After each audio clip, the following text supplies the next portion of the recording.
friends, this is Dr. Amarjeet Kaur. I am Professor of Accounting and Business Communication at the Department of Management, Gurugram University in Gurugram. I am heading the Department of Commerce and faculty as Dean as well.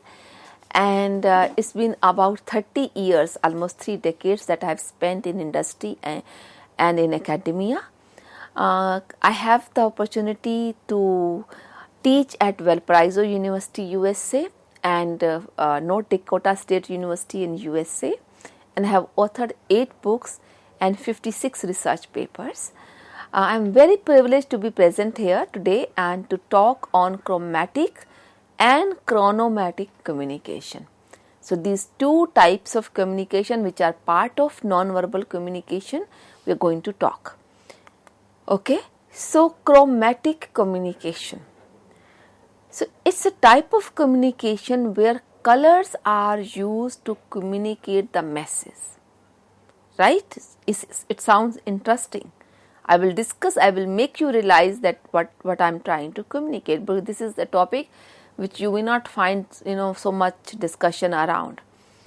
Chromatic is a type of non-verbal communication. In non-verbal communication, so far we have talked about many things, body language, gesture, paralanguage, which we just discussed few minutes ago, haptic, the couple of types of non-verbal communication which we discussed, and this is the 6th type of non-verbal or 6th branch of non-verbal communication we are talking here today. So it is a non-verbal communication, and it means simply use of non-verbal cues to communicate, but with the help of colors, right? Even paralanguage communication we were using non-verbal cues. Those cues were pertaining to the voice modulation, articulation, tone, gesture, volume, etc., etc. But here we are using colors. How do color differentiate? Just look, if you have noticed in the same slide, why do we use 2 colors? Why do we highlight something? Though we are talking about the slide here, we are talking about the chromatic communication, and you may have noticed it for 1,000 times.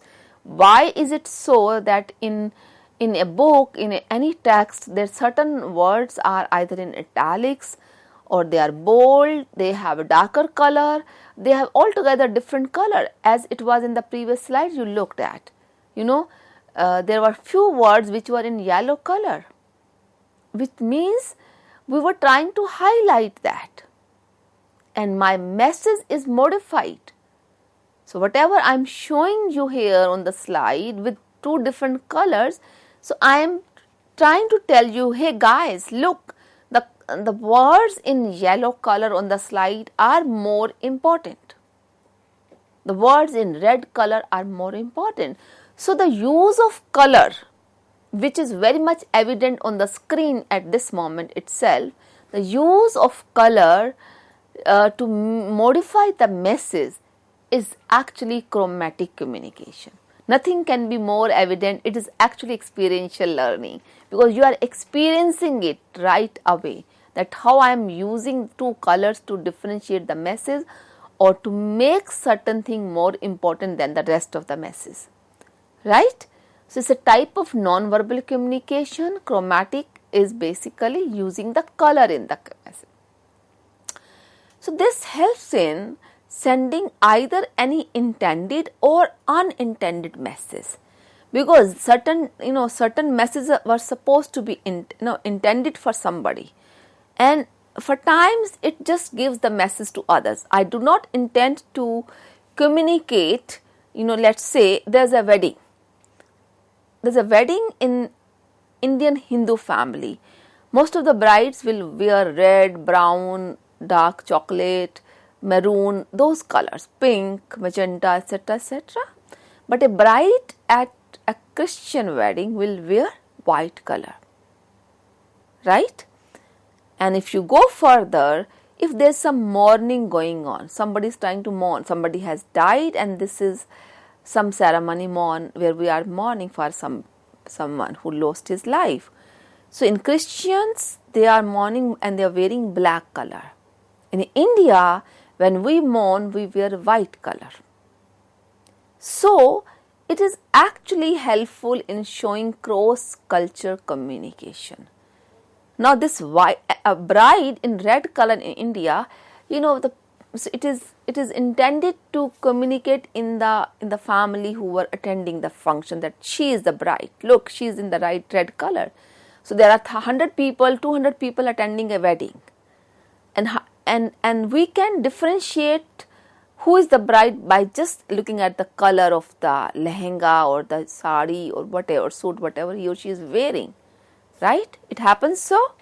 So this is also communication. We never thought, I don't think you would have ever thought of that this color is communicating, right? The color of the dress is communicating. It was intended to be communicated to the guest present that look, she is the bride, right? The color of the makeup even, the color of the lipstick on the lips of the bride.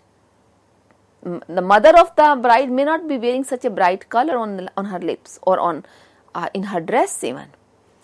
So this is a message intended to be sent to the guest that she is the bride or he is the bridegroom, okay? And it may send message to unintended people as well. So they may not have intended to point out to certain people who were not interested, the waiter, for example, to the manager but still it sends the message to them as well that yes, the bride has arrived.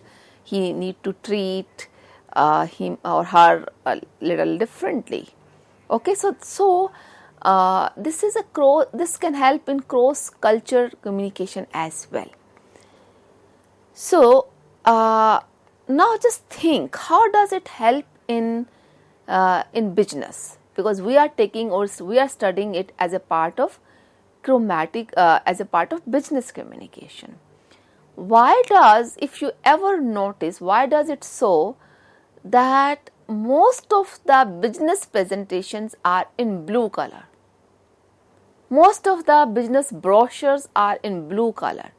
Blue is taken as a corporate color, right? People are very conscious about choosing the color of the logo they use, the brand sign, the brand logo they use, the symbol of the brand. The logo has different meaning in the eyes of the people based on the color itself. Why is it so that pink is assumed to be color for women and blue is assumed to be color for men? It has unintended message, right? Everybody takes it pink as a color for girls and blue as a color for boys, right? This has been accepted like this. Why, the moment we see at a PowerPoint presentation or a paper and or a mail, if a mail is very colorful, they are red, blue, green color, we will take it the person is not very polite, the person is not very civilized. This is unintended message the other person is giving to the recipient. Whatever is written is one part, right? That is the text of the matter, of the message. But this color, how that same text is being received differently because it is expressed in different color.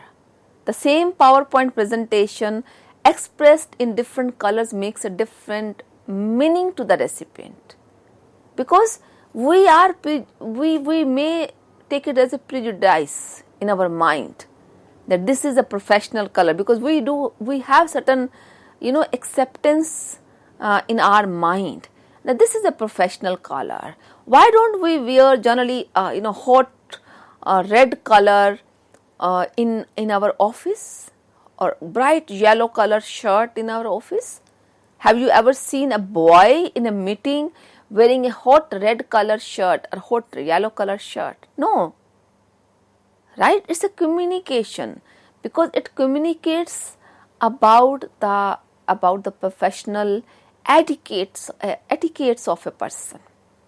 So you have to be very conscious about colors in your communication when you are writing your message, you are preparing your presentation, you are developing or designing a brochure, you are developing or designing a, any publicity material. You all have to deal with this, in any business. Doesn't matter what kind of your business is. You are going to write some mail, you are going to write develop some brochure, you are going to develop some pamphlet, you are going to develop, prepare some PowerPoint presentation. Mail itself even. There are certain mails which use very ugly blue color. There are mails which just use the black color, simple, soothing, right? So please be careful about this, because this also, we never will think color can communicate. I am not talking about the words, the language properties of the message. No, I am just talking how that message has been, which color that message has been written, right? Now coming to the last part of non-verbal communication is chromatic communication. What is chromatic? Chronological order, we must have heard about this. Chronology is time, right? So the use of time in non-verbal communication is chromatic communication. How does time affect the communication in total? So time can be used as a powerful tool to structure the communication process. Have you noticed ever that simply in India especially, all politicians take the liberty to come late for any public speech. They are late by half an hour, 30 minutes, hour, 2 hours and so. Just to tell, just to communicate. So here time is there in the communication. It's a non-verbal communication. The time, the delay in reaching, the person has just to come and speak. I'm not talking, and we are not talking about what he or she does speak actually. We are talking about the message which has already gone through the people who gathered there, that he is superior, he is the boss, he is the leader, he can come. Same thing if you think about the meeting at many workplaces, not everywhere of course. Most of the multinational companies, they have culture of starting a meeting on time, dot on time. But still there are certain Lala type companies, we call them as Lala type, which are unprofessional, unorganized companies. We still say the boss coming late to the meeting, and for times consciously coming late for the meeting. Not that he or she got stuck or some genuine reason, consciously coming late. Why? Because this is the time, right? I am coming late. This is a time element which is indirectly telling the subordinates that, see, look, I am your boss. I can be late because I am your boss. Because you guys are subordinates, you need to wait. I'm not in favor of this. I'm not propaganding it. I'm just trying to bring it to your kind notice that how does it actually communicate, this time element in the total communication. Okay, so basis on this time, so chronomics is the study of relationship between time and communication. So we can actually lead to studying the effect of time on communication, and that particular study is known as chronomics. So it was Dana Ballard from University of Texas at Austin who said this, that it is a study of relationship between time and communication. So it has to do with chromatic communication, of course, and this particular study is known as we discuss paralanguage and paralinguistic. The paralinguistic is the communication, so we are studying the paralanguages in that. Same way in chromatic communication, we are studying chronomics. It's basically the relationship of time and communication. Is it adversely, favorably, how it is related to each other. That's what we call as chronomics. So through this study, we are trying to examine why time appears to have different essence, different meaning at different times, right? So somebody coming late in a meeting, it tells something else. Somebody coming late in a personal at home, it tells something else, right? The same person coming late for the meeting has a different meaning, but that time it was professional meeting.